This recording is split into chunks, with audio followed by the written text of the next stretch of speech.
कर जगाए रखने की कोशिश की, हालांकि आदमी में कोई हलचल नहीं हुई। उसने आदमी को कब्र से बाहर निकाला और उसे जमीन पर लेटाकर सुलाने लगी। अब वो भी सबसे तंग आ गई थी, इसलिए वो दरवाजे पर जाकर चिल्लाने लगती है, लेकिन बाहर से चूं तक की आवाज नहीं आई। अब उसे भी कोई रास्ता नहीं दिख रहा था।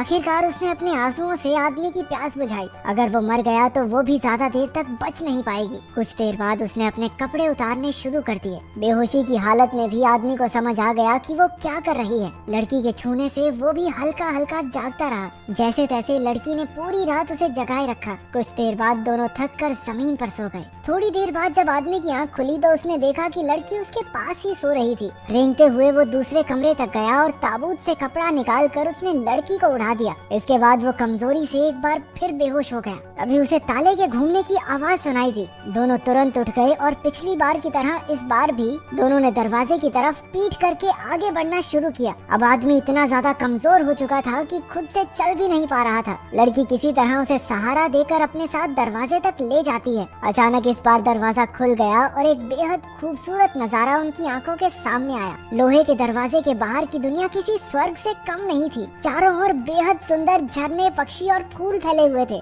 इतना सुंदर नजारा उन्होंने आज तक नहीं देखा था। दोनों ने एक दूसरे की ओर देखा और खुशी से मुस्कुराने लगे। इतनी मुश्किलें सहने के बाद उन्हें आखिरकार इतना खूबसूरत अंत